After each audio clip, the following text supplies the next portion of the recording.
Ce qui fonde, ce qui caractérise le Ham Israël et bien sûr les Gdolé Hador, c'est l'espoir éternel de dire et alors c'est détruit, et bien on recommence et on reconstruit. On voit que sur ça, on reconstruit à chaque fois le Ham Israël. C'est la caractéristique et la force du Ham Israël, c'est de ne jamais désespérer et non seulement de ne pas désespérer, mais en plus de repartir plus fort et de regrandir, etc. Et aujourd'hui, on voit que le Olam HaTorah est plus grand que ce qui n'était avant la Shoah.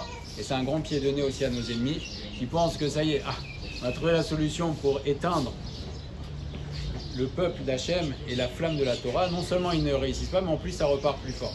Et même si ce n'était pas les mêmes causes à l'époque de Rabbi Akiva, puisque c'était une erreur des élèves de Rabbi Akiva à leur niveau, néanmoins, Olam Hayasha même, mais sur ça, sur cette destruction, sur cette désolation du monde, qu'est-ce qui est sorti? Rabbi Shimon Bar Yochai et Rabbi Meir. Il a reconstruit le monde de la Torah sur 5 élèves, certains disent 7, en tout cas le monde de la Torah est sorti plus fort. Et s'il n'y avait pas eu ce moment de désolation, eh bien, qui sait s'il y aurait eu Rabbi Shimon Bar Yochai et Rabbi Meir. Sur ça est sorti le Zohar Kadosh, Rabbi Meir dont on va parler maintenant, des lumières extraordinaires jusqu'à aujourd'hui. Bien sûr qu'on ne doit pas juste s'émerveiller. On ne doit pas juste s'émerveiller qu'il y a eu qu'il y a eu un Rabbi Meir et un Rabbi Shimon Bar Yochai. La question c'est qu'est-ce qu'on en tire nous? Qu'est-ce qu'on tire de ça, de Rabbi Shimon et de Rabbi Meir? Alors bien sûr des enseignements, des Mishnayot, le Zohar, un monde. Mais au-delà de ça, on doit essayer de nous aussi tirer de leur lumière, comprendre un petit peu qu'est-ce qu'on peut tirer à notre niveau. Il y a une question qui est posée, et sauf, Rabbi Akiva était le détenteur de la Torah chez Béalpé. Donc il était seul, et il a pris des élèves qu'il a formés, alors c'était déjà des grands Chachamim. Néanmoins, Rabbi Akiva est l'arbre, et Rabbi Meir et Rabbi Shimon Bar Yochai sont les branches. Alors sauf, est-ce que Rabbi Akiva connaissait tout? On dit que Rabbi Akiva connaissait toute la Torah Kula, et il a transmis à chacun de ses élèves une partie. Donc notamment à Rabbi Shimon Bar Yochai, Mistama, il lui a transmis le Sod. Néanmoins, c'est Rabbi Shimon Bar Yochai qui a dévoilé le Zohar. Ce n'est pas lui qui l'a écrit, mais c'est lui qui l'a dévoilé. Son élève Rabbi Abba qui a écrit.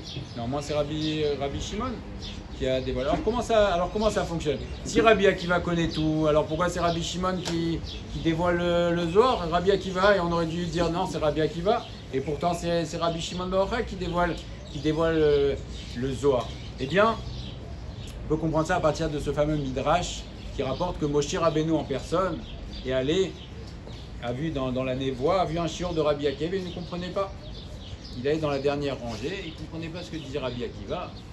Il dit c'est qui cet homme? Akadosh Baruch Hu, il dit oui, c'est un homme qui va venir et qui va savoir interpréter toutes les couronnes qu'il y a sur la Torah. Il va savoir interpréter des choses. Mais Moshe Rabbeinu, pourtant Moshe Rabbeinu connaissait tout. Et jusqu'à ce que Rabbi Akiva dise dans son shiur, il dit ça, il y a un élève qui lui pose une question, il dit ça, Halacha et Moshe Misna. Et là, ça l'a calmé. Qu'est-ce que ça veut dire, ça l'a calmé? Mais Moshe Rabbeinu connaît tout, ne connaît pas tout. Eh bien, les rabbanim dans toutes les générations sont là pour transmettre effectivement un savoir au Talmidim. Transmettre, chacun reçoit de son rave, de ses rabbanim. On va voir, est-ce qu'il faut avoir plusieurs rabbanim? Et on va voir, ça va notamment être Kachoua à Rabbi Meir. Mais en tout cas, les rabbanim sont là pour transmettre. Mais après, le Talmid qui a reçu, et chacun doit être le Talmid de quelqu'un. Si quelqu'un vient et dit je suis le Talmid de personne, il faut non seulement s'inquiéter, mais se sauver en courant. Quelqu'un qui n'a pas de rave, ou qui a appris tout seul, il faut se sauver en courant parce que c'est une chaîne. Mais le rave, les rabbanim ne sont pas là pour donner et l'élève être uniquement passif. Et là, tout de suite, on ressent que le message, il est éternel. Un élève doit, une fois qu'il a reçu de son rave ou de ses rabbanim, il a son travail à faire. Et c'est là, à ce moment-là, et c'est pour ça que c'est Rabbi Shimon Bar Yochai qui a révélé le Zohar, et Rabbi Meir qui a révélé aussi une grande lumière. Et effectivement, Rabbi Akiva a transmis à ses élèves. Mais après, eux-mêmes ont fait un travail, et c'est notre travail à chacun, dans toutes les générations, de dire, je ne peux pas dire, ok, je me suis assis au shiur, ou j'ai entendu un shiur, j'ai eu mon shiur de ma, et ça y est, j'ai reçu, et ça ne va plus loin. Non, on demande à Kadosh Baruch Hu tous les matins, Veten chepkenu betorata. Donne-nous notre part. Chacun doit demander à Kadosh Baruch Hu qui lui permette de révéler sa part. Chacun a sa part dans la Torah que nul ne pourra jamais révéler. Et donc c'est vrai que c'est bien d'assister à des shiurim, c'est vrai, que c'est bien d'écouter, c'est bien de faire, mais après on doit demander à Kadosh Baruch Hu, et on sait que la tfila ne suffit pas, n'est-ce pas? Quelqu'un qui va faire juste tfila, il y a tfila, mais ishtadlut.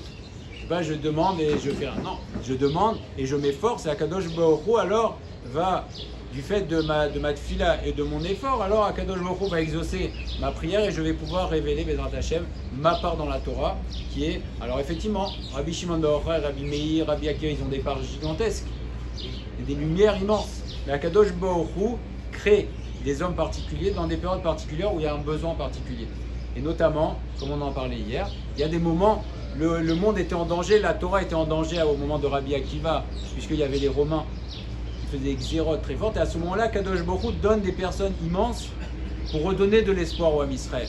Et c'est pour ça qu'à cette époque, il y a eu Rabbi Akiva, Rabbi Shimon bar Yochai, il y a eu Rabbi Meir. En Égypte, il y a eu Moshe Rabbeinu, il y a eu Aaron à Cohen. Et dans toutes les générations au Moyen-Âge, le Ramban, Rashi, c'est des lumières immenses. Parce qu'à ce moment-là, le Ham Israël risquait de désespérer. Akadosh Baruch Hu donne des géants à ce moment-là. Et à l'époque aussi, à l'époque du Harizal aussi, on rapporte que c'était une période très difficile pour le Ham Israël. Et donc, Akadosh Baruch Hu a fait venir aussi le Harizal qui est une lumière immense. Néanmoins, on va se contenter de dire, bon, eux c'était eux, non.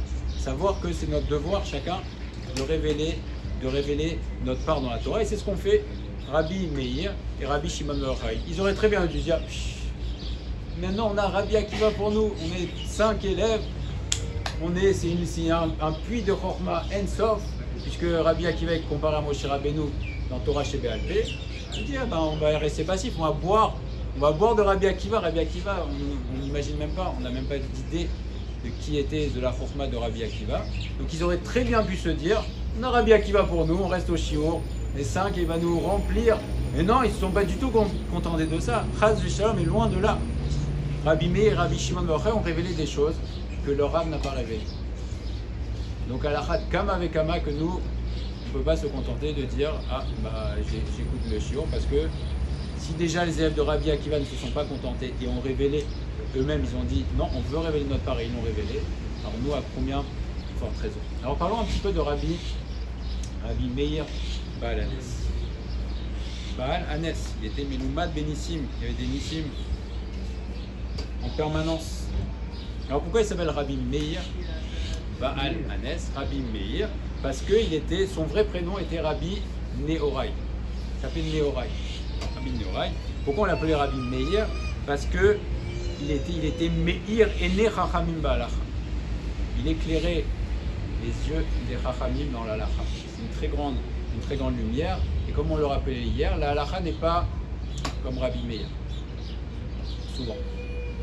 Pourtant, les Mishnayot, Stam Mishnah, Rabbi Meir, quand il n'y a pas l'auteur. Alors, est-ce que c'est une contradiction ou non? Stam Mishnah, Rabbi Meir, Rabbi Yehuda Hanassi qui a compilé les Mishnayot, était un élève de Rabbi Meir, puisqu'il dit qu'il a été plus chacham que les autres parce qu'il voyait la nuque de Rabbi Meir. Et donc quand Rabbi Yehuda Hanassi a compilé les Mishnayot, alors il a organisé, et il a vu ça selon les écrits et la Torah des Chachamim qui étaient avant lui. Il les a regroupés, et donc il a vu que la Mishnah de Rabbi Meir, les enseignements de Rabbi Meir étaient immenses en qualité et en quantité. Donc Rabbi Meir a livré énormément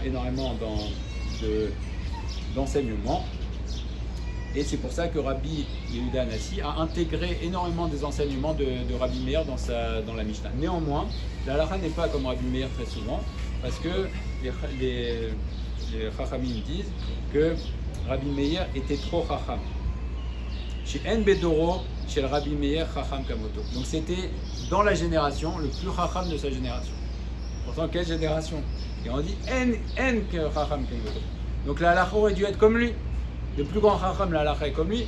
On dit non. Ils n'arrivaient pas à rentrer, c'était tellement profond qu'ils n'arrivaient pas à arriver à sa chorma, donc la halakha n'est pas comme lui. Néanmoins, quand on arrivait et quelqu'un voyait Rabbi Meir étudier, on avait l'impression au Beth Midrash qu'il était Oker Harim et Vetochen Zevazé. On avait l'impression que Rabbi Meir prenait des montagnes et les écraser comme ça. C'est qui était tellement rarif, tellement fort, tellement puissant dans son raisonnement que ça faisait une impression immense. Tu voyais un Gaon Hatsum qui faisait comme s'il prenait des montagnes et les écrasait les unes contre les autres. Ça c'était Rabbi Meir. Mais pour voir que chacun peut devenir un géant en Torah, Rabbi Meir, qui était Rabbi Meir? C'est un descendant de Néron, n'est-ce pas? C'est rapporté dans la Gemara que Néron, qui était César, en tout cas un grand général d'armée, est venu conquérir Yerushalayim et il a commencé à tirer des flèches. Il tirait des flèches dans tous les sens. Ça allait vers Yerushalayim, il a vu qu'il avait une grande Hatzlacha, il allait pouvoir détruire Yerushalayim. Et là il s'est dit ah non. C'est à l'époque du deuxième Beth Amikdash. Il a dit non. Leur Dieu veut faire que je détruise le Beth Amikdash, mais après il va vouloir se venger de moi. Et donc je vais payer comme tous les ennemis du Ham Israël. Akadosh Baruch Hu a fait pour réaliser son dessein, parce que c'est Akadosh Baruch Hu qui décide de détruire le Beth Amikdash. Ce ne sont pas les Goïms. Les Goïms pensent qu'ils détruisent, mais en fait c'est Akadosh Baruch Hu qui a décidé. Et il y a un principe qui dit que Megalgelim Srout allié des Akai, on fait venir le Srout par l'intermédiaire des personnes méritantes et Chova et les choses mauvaises par l'intermédiaire des Chayavim. Donc Néron a fait ce raisonnement. Et il a dit ah non. Donc c'est un homme qui réfléchissait, il a dit non, je me sauve, il s'est sauvé. Et on dit Mitsetsahav, il fait partie des descendants, donc Rabbi Meir fait partie des descendants de Néron. Néron, un romain. Et on rapporte ici Yesh Omrim Shaya Rabbi Meir Beno Mamash Shelken, que c'était son fils. Mais il est l'okavod et il amène une preuve. Il dit que tous les Chachamim, d'habitude, on dit le nom de leur père. Rabbi Shimon, Bar Yochai, Rabbi Yossi, Ben Khalafta, Rabbi Elazar, Ben Shamoua et Rabbi Meir. On ne dit pas son nom. On ne dit pas le nom de son père. Donc de là, ils disent qu'il y a une preuve que c'était le fils directement de Néron. Le fils de Néron, c'est Rabbi Meir Balanès. On ne dit pas. On ne sait pas quel est son ascendant parce que ça aurait été un manque de kavod. Le kavod pour lui. Alors, quelle était, pour comprendre un petit peu la grandeur des Chachamim, quelle était la chita de Rabbi Meir? Chita Timoul de Rabbi Meir, que pensait Rabbi Meir? On voit que Rabbi Meir a eu un parcours dans l'étude qui était particulier. Et de là, on voit sa chita. Amar Rabbi Meir, Im lamata mirav echad, si tu as appris d'un rave, al tomar dai. Ne te dis pas, ça y est. Et là, l'er etzel chacham et la mator. Va auprès d'un autre Racham et apprend la Torah. Et on va parler du fait que Rabbi Meir, on sait que Rabbi Meir, un des rabbanim de Rabbi Meir, était un homme très très problématique, jusqu'à aujourd'hui, Elisha ben Avouya, Acher. N'est-ce pas? Comment Rabbi Meir a-t-il pu faire ça? En tout cas, Rabbi Meir nous dit, si tu as appris d'un rave, ne te suffit pas de ça et apprends. Alors, on apprend de Rabbi Meir qu'effectivement, il y a deux parties dans le limoud. Il y a la première partie, quand tu vas apprendre la girsa, par exemple quelqu'un qui va vouloir apprendre la Gemara, il faut apprendre d'un seul rave, parce que sinon il va s'embrouiller. Mais après les chaded, quand tu veux développer ton esprit, apprendre à réfléchir de différentes manières, c'est bien d'aller prendre chez plusieurs rabbanim. Alors bien sûr, comme on disait en introduction, des rabbanim sérieux, pas des personnes des électrons libres, hein, parce que c'est le problème. Et Isha ben Avouya, on reproche à Rabbi Meir d'être allé... On nous reproche, non, on va voir, mais en tout cas voilà, c'est problématique. On dit comment tu peux apprendre de Elisha ben Avouya. Mais en tout cas, Rabbi Meir nous dit si tu as appris d'un rave, ne te contente pas de ça. Et on voit que Rabbi Meir a eu plusieurs rabbanim. Quand il était jeune, il a étudié. Au début, il a appris son premier rave, c'était Rabbi Akiva. Premier rave, Rabbi Akiva. Premier rave, Rabbi Akiva. Après, il est allé étudier auprès de Rabbi Ishmael. Rabbi Ishmael, et après il est allé auprès de Rabbi Yehuda ben Baba, et après il a aussi étudié avec Elisha ben Avouya, qui est un frère. Alors il y a apparemment une contradiction, et on sait qu'il n'y a pas de contradiction, dans les paroles de Rabbi Meir, puisque Rabbi Meir et Rabbi Nehorai sont la même personne. Une fois il s'appelle Rabbi Meir, et une fois il s'appelle Rabbi Nehorai. Et dans la Gemara Kiddushin, à la fin de Gemara Kiddushin, Rabbi Meir nous donne un enseignement et un conseil. Rabbi Meir Omer. Léolam, Yelamed Adam Livno, Umanut, Nekia Vekala. Que l'homme apprenne à son fils un travail propre, hein, pas de magouille, et facile, que ça ne nous prenne pas la tête. Hein, pas de trop. Vivakesh Rachamim les Mishaosher Benechasim Shelo. Et après, qui prie à Kadosh Baruch Hu, c'est à lui l'argent. Donc il apprenne à son enfant un travail propre et facile, ou en tout cas qui lui convient. Parce que le Chovot Vavot dit que chaque personne doit trouver un métier qui lui convient. Et Bédé Arklal, un homme est attiré par un métier qui lui convient. Le Chovot Vavot dit que quelqu'un qui va être très fort et avec une très puissant, il va plutôt être attiré vers des métiers de force. Quelqu'un qui va être plus racham, il va être plutôt attiré par des métiers de chokma, etc., etc. Néanmoins, Rabbi Meir dit qu'il apprenne Umanut Nekia Vekala et après qu'il prie à Kadosh Baruch Hu, puisque le Osher est à lui. Chez En Aniut Mina Umanut, parce que la pauvreté ne vient pas du métier. On sait très bien qu'il y a des personnes qui font le même métier, il y en a un qui va très bien réussir, l'autre qui ne va pas réussir. Donc la pauvreté ne vient pas du travail. Ben Ashirun Mina Umanut, ni la richesse non plus. Et là, les Mi Shaosher Shelo, chez Nehemar, puisque Akadosh Baruch Hu dit Li Akesef, Veli Azav, Neum Hashem Sevakol. C'est à moi l'argent. Et l'or. Donc c'est Akadosh Baruch Hu qui le donne à qui il veut. Donc ça, c'est le premier conseil de Rabbi Meir. Dans Maseret Avot, Rabbi Meir continue et dit Eve Memaed Beisek. Vasok Batora. Diminue le travail et investis-toi dans la Torah. Rabbi Meir nous dit She'al Adam la Asok le Parnasato. Donc apparemment, Rabbi Meir nous dit qu'il faut travailler. Ulam Yemaed Bazé Veitpalel Lachem. Diminuer le travail, laisser du temps pour étudier la Torah et faire des tfilotes à Kadosh Baruch Hu pour qu'il donne la Parnassa. Donc, on n'a aucune mitzvah de passer 20 heures sur 24 au travail. Et le Rambam nous dit, le Rambam il dit que c'est Kato Aramai, Aya Baal Umanut, Veye, Osek Bemelarto, Shalosh Shaot Bayom, ou Betora Tisha. Ça, c'est le conseil du Rambam, de travailler 3 heures et étudier 9 heures. Alors, comment on fait? Celui qui doit travailler plus, travaille plus. Néanmoins, savoir vers quoi je dois essayer de m'orienter, savoir qu'il n'y a pas de mitzvah. C'est marqué nulle part, même s'il y a, on dit, il n'y a pas de mitzvah de travailler 18 heures sur 24. Et d'ailleurs, ça ne sert pas de travailler 18 heures sur 24 parce que le Osher, c'est Akadosh Baruch Hu. L'Ikesef, tout ça. Donc de penser que travailler plus pour gagner plus. Non, on travaille, chacun fait son travail.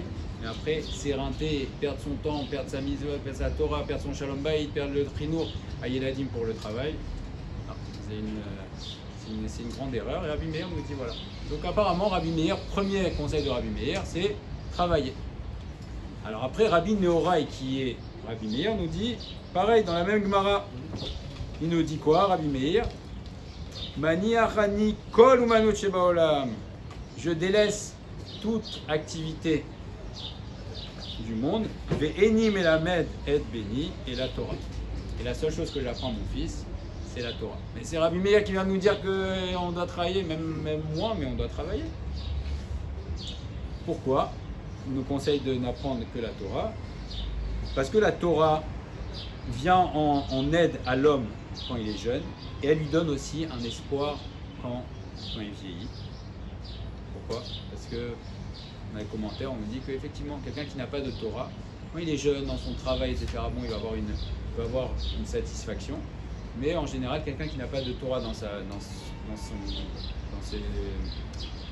ses vieilles années, eh bien, il est plutôt dans une pente descendante parce qu'il s'embête. C'est le Sheimoum, il va se retrouver à ne pas savoir faire, alors que les Talmidei Chachamim, au contraire, c'est comme le vieux vin. Plus ils avancent en âge, et plus ils sont grands, et plus ils sont raffinés. Alors comment Rabbi Meir nous donne un conseil et l'inverse? Est-ce que Rabbi Meir a changé d'avis ou parce qu'il était une fois Rabbi Meir et Rabbi Nehorai?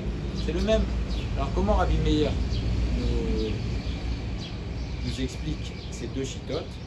Alors, Mechalek ben Sugeh bnei Adam. En fait, c'est deux types de personnes. Bederach Klal, il y a un conseil général. Dans le premier, Rabbi Meir nous dit Leolam, il y a il nous dit Léolam, Yelamed Adam, Yivno, que l'homme, un homme, donc en général, donc il parle Bédéar, conseil général, et on retrouve aussi, c'est une marloquette saudite dans la vie, Léolam Adam. En général, le derer habituel, c'est qu'une personne aspire et apprenne à ses enfants un travail. Donc nous-mêmes, on apprenne un travail qui est propre et qui est facile pour celui qui le pratique et qui lui laisse du temps. Donc ça, c'est Bédéar. Mais après, la deuxième, c'est Rabbi Nehorai qui dit Maniar Ani. Ani, moi. Si c'est quelqu'un de particulier, et en quoi il va être particulier? Non pas parce qu'il est un grand chacham, parce que Maniar Ani, c'est celui qui a un bitachon chazak en Kadosh Baruch Hu, qui a une grande émouna en Kadosh Baruch Hu, qui est profondément convaincu au plus profond de lui que c'est à Kadosh Baruch Hu qui donne la parnassa. Alors, s'il fait partie de ces yéridim, ces personnes particulières, alors Maniar Ani, il peut choisir, lui, effectivement, de n'enseigner à ses enfants que la Torah, et à ce moment-là, puisque on sait que le kesha avec Akadosh Baruch Hu est proportionnel à notre bitachon, donc si lui, Maniach Hani, se sent dans la madrega, Ani, Maniach Hani, Kol Umanut Shebaolam, Eni Melamed Beni et la Torah, alors à ce moment-là, il peut le faire. Donc ça, donc il n'y a pas de contradiction, c'est deux types de personnes. Bédéar Klal, un travail facile et qui nous laisse le temps d'étudier et de nous consacrer à la famille, au Icar, bien sûr, et sinon, celui qui se sent qui a un bitachon chazak b'akadosh baruch hu, alors qu'ils choisissent, et ça c'est le conseil de Rabbi Meir. Alors, comment Rabbi Meir a-t-il pu étudier de Elisha Acher? Elisha Acher, on dit Kotset Vintiot, il a coupé comme un arbre, on lui coupe sa racine, c'est fini, il pourrit. Donc Elisha Acher, qui était dans le groupe de ceux qui sont montés dans le Pardes avec Rabbi Akiva. Donc certains Rabbi Akiva, il est sorti net. Pourquoi? Parce qu'il avait les idées bien en place. Rabbi Akiva, il a prévenu ses élèves, il leur a dit attention, quand on va monter, il y aura des choses qui vont vous perturber, il y aura des choses que vous allez voir, et il y a des choses où il ne faudra pas se poser de questions, sinon ça va être problématique. Alors il y en a un qui est mort, il y en a un qui est devenu fou. Rabbi Akiva, il est sorti Naz Beshalom, Veyatsa Beshalom, et il y en a un, Acher, il n'est pas devenu fou, il est devenu Maboul. Il a Kotset Binsiot, il a vu quelque chose qui l'a perturbé, donc il a vu l'ange même tête qui était assis au ciel, en train d'écrire les louanges du Ham Israël. Et là il a dit mais le seul qui a le droit de s'asseoir normalement c'est Kadosh Baruch Hu. Et donc il en a déduit Chazé qui avait deux dieux, et donc il est parti Kotset Bintiot, et on sait pourquoi il s'appelle Acher, parce qu'il a fait Acher, c'est un autre, et qu'il faisait tellement, il faisait Chilul Shabbat Befaresia, alors c'est un Gaon Hatsoum, il a fait Chilul Shabbat Befaresia, et il voulait faire une Avera avec une femme, et la femme elle a dit mais je connais, je suis Rabbi Elisha Ben Avouya. Il dit non, il arrache pendant Shabbat, il déracine de l'herbe pendant Shabbat, donc il fait un chilul minatora pendant Shabbat. Elle a dit ah oui, effectivement, c'est pas toi, c'est Acher, c'est un autre, et c'est ce nom-là qui doit rester, c'est Acher. Donc néanmoins la question se pose, comment Rabbi Meir peut-il étudier avec Acher? Comment? En chesed de la part de Rabbi Meir. Il est mort Elisha, il est suscité dans la Mishnah, il est fois. Il est suscité une fois dans la Mishnah. Dans le Kekaot, une seule fois. C'est son Et rave. d'ailleurs on l'appelle C'est Elisha. son rave, il va le sauver. Il y en a qui disent qu'il a fait Tchouva, mais c'est la sortie. Alors on va voir. Avant ou c'était après? C'est une question. Comment? C'est complet. Après il a continué à étudier. Il a continué à étudier. Si on voit quelqu'un qui part des tarboutra, qui commence à être coffert, alors même si c'est ton rave, il faut s'éloigner. Si quelqu'un il devient fou, il faut. S'il était caché et après il devient pas souli, il faut s'éloigner. C'est un grand problème parce que le problème de la Torah, et en général on parle des déotes. Si quelqu'un a des déotes meshubashot dans la tête, si quelqu'un n'est pas clair ou a des problèmes de kfira, là c'était très grave ce qu'il avait Elisha Ben Avouya, il faut s'en éloigner si on le sait. Ouais, mais regarde. Oui. On a vu la semaine dernière, dans la chemise, j'ai entendu que Rish Lakish, il parlait à personne. Il faisait confiance à personne, il parlait à personne. Parce qu'il voyait chez chaque personne, il voyait un défaut. Du coup, quand il parle à une personne, vous pouvez dire que c'est parce avec qui il a parlé, on pouvait lui faire confiance, on pouvait lui prêter de l'argent, on sait que c'est quelqu'un. On apprend de là que quand même malgré tout, c'est dur de faire confiance. Alors ça se garde que tu peux faire. Chacun, chaque grave, tout le monde il a des défauts, des problèmes, des trucs. On n'est pas tout le temps en ligne avec ce qu'on apprend, ce qu'on enseigne. C'est vrai. Alors ça dépend. Si il y a l'idée de juger les kafsot, mais quand quelqu'un est manifestement a été Kotset Mutiot, donc on sait que c'est un homme qui fait exprès volontairement Befaresia, qui était un grand rave, et qui fait du Khilou Shabbat, qui fait du zout avec des femmes, là il faut s'en éloigner. C'est de sauver, Rabbi. Alors c'est, et on nous dit, pourquoi Rabbi Meir? Mais Dafka, il n'y a que Rabbi Meir. Mais Chaz Veshalom, que nous, par exemple, si on voit quelqu'un qui est bien et qui part complètement dans le décor, il faut s'en sauver parce qu'on n'a pas les forces. C'est Rabbi Meir lui-même, et on pose la question. Même Rabbi Meir, on dit, mais toi, Rabbi Meir, comment tu fais? Alors on dit, ok, Rabbi Meir dans sa grandeur. Dans sa grandeur, on dit Rabbi Meir, c'est Amar Abba Barashila. Rabbi Meir Rimon Matzah, Toho Achal Klipato Zara, qu'il a mangé l'intérieur de la grenade et l'a jeté. Mais nous, on ne peut pas. C'est que Rabbi Meir, dans sa grandeur, qui arrivait à faire la part des choses. Mais sinon, quand quelqu'un livre de la Torah, si on n'est pas un gaon comme Rabbi Meir, on ne sait pas faire la part des choses, il va nous donner, il va donner des choses qui sont imperceptibles, qui rentrent. La Torah, ça rentre, c'est de la chorma. Donc s'il y a des problèmes, et quel problème il avait à faire, c'est un gaonatsu dans la Torah, mais avec une kfira à l'intérieur, et donc il transmettait. Et donc il y a l'histoire de Rabbi Meir. Il venait Kirvato et Macher. Rabbi Meir avait l'habitude, les Chanel, les Atzmo ou les Zer et Atzmo. Donc lui-même, Rabbi Meir, il se disait à lui-même, attention, fais attention. Pourquoi? Vaya marbe l'ipalel, la shem shechalila lo ikachem. Rabbi Meir lui-même, quand il s'approchait de Acher, il savait que c'était un danger terrible. Donc il priait à Kadosh Baruch Hu pour ne pas tomber. Gamor bechol evachor chanashira la date et darki et ishkod al-dati torati. Donc il faisait des tfilotes Rabbi Meir quand il allait s'approcher de Elisha Acher, parce qu'il savait que c'était du feu, c'était un danger. Il a quitté pour rendre service à Acher ou parce qu'il avait des enseignements particuliers à apprendre chez lui? Alors c'était un grand chacham. C'était un grand chacham. Et il voulait aussi lui faire tchouva. Néanmoins, c'est toujours le problème. C'est comme quelqu'un qui veut aller sauver quelqu'un, mais qui risque de mourir. Et là, on touche à des choses très dangereuses parce que un chacham du niveau de Elisha Acher, c'est l'opachut, c'est-à-dire qu'il a une grandeur particulière. Et donc, Rabbi Meir savait aller puiser ce qui était bon et laisser ce qui n'était pas bon. Néanmoins, ça a demandé une fila. Et une fois, Rabbi Meir, il était au Beth Midrash, il faisait un grand shiur. Rabbi Meir, c'était un très très grand darshan, il faisait des paraboles. On dit que depuis que Rabbi Meir est niftar, on a perdu les méchanim, les paraboles. Il y avait des centaines de paraboles, etc. Donc il était à Shabbat en train de faire un cours au Beth Midrash. Et là, il était à Tibériade. Et là, Elisha Acher, son rave, passe. Et on lui dit, ah mais il est en train de faire Chilut Shabbat Befaresia. Alors ils ont dit à Rabbi Meir, mais ton rave, imaginez la scène, à Rabbi Meir, on lui dit, il y a ton rave qui est en train de, il est en cheval dans le marché en plein Shabbat. C'est des choses inimaginables, ça. C'est comme un décoléador qui passe en voiture, pendant Shabbat. On lui dit, ah ton rave, que fait Rabbi Meir? Rabbi Meir s'arrête, voilà, c'est une folie. Que fait Rabbi Meir? Il dit, excusez-moi, je vais aller m'occuper de mon rave. Donc il va, et donc en plus j'ai dit l'autre, c'est Acher, c'est Mamash l'autre. Donc il était avec son cheval, et Rabbi Meir, il essaie de lui dire, allez, fais tchouva. Hein? Arrête, fais tchouva. Il lui dit, non, je ne peux pas faire tchouva. Et là, ils arrivent à la limite du troum de Shabbat. Le troum de Shabbat, c'est 1 kilomètre. Et là, qui dit à... C'est Elisha ben Avoué, il dit, Meir, arrête-toi. Donc on voit qu'il savait très bien ce qu'il faisait, c'est Mama, c'est une folie. Rabbi Meir pouvait continuer, il dit non, arrête-toi, maintenant toi tu es arrivé. Et là Rabbi Meir dit, mais toi aussi arrête-toi.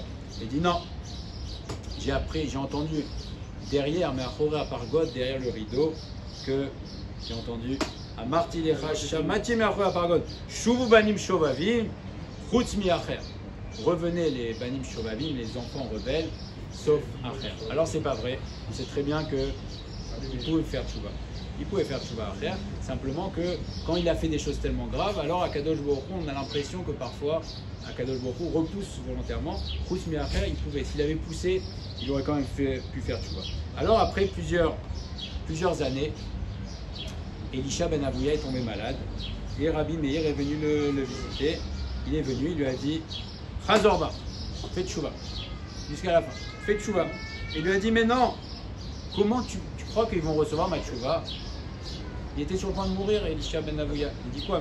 Même comme ça, tu crois qu'ils vont recevoir ma tchouva dans un matzab comme ça? On sait que la tchouva n'a pas la même valeur quand elle est faite, quand l'homme a toutes ses forces que sur son lit de mort. Et Elisha ben Avouya savait que son matzab était très grave, c'est-à-dire qu'il avait fait des choses très très graves. Alors, Rabbi Meir il lui a dit, et c'est marqué que dans Télim, Tachev Enoch ad Daka, jusqu'à la fin, jusqu'à la faiblesse, va tomar Shumu ben Adam, alors qu'a fait Acher à ce moment-là, Lotasha, Bacha Elisha, il a pleuré, Elisha ben Avouya, et il est mort, et Rabbi Meir était content, et il a dit, Domé chez Mitor Tchouva Nistalek, apparemment, donc on rapporte ici qu'apparemment, c'est rapporté dans le Yerushalmi et dans Chagiga, qu'apparemment Elisha ben Avouya, sur son lit de mort, a fait tchouva. En tout cas, on apprend beaucoup de choses des grands tzadikim, de Rabbi Meir, de Rabbi Shimon Bar Yochai. On aura l'occasion de parler de Rabbi Shimon Bar Yochai. En tout cas, on ne doit pas se contenter d'être passif uniquement, quelle que soit la grandeur de notre Rav. On doit demander à Kadosh Baruch Hu de nous permettre de révéler chacun notre part. Et aussi, on apprend de Rabbi Meir, puisque dans sa grandeur, on lui a quand même reproché, ou en tout cas, on pose sa question, c'est choisir ses influences. Choisir ses influences, savoir avoir des personnes sérieuses. Et même si le Rav, c'est un des Gdoléadors, mais qu'on voit qu'il parle dans le décor, eh ben, il faut savoir aussi, parfois, prendre ses distances. On peut faire Kaddish.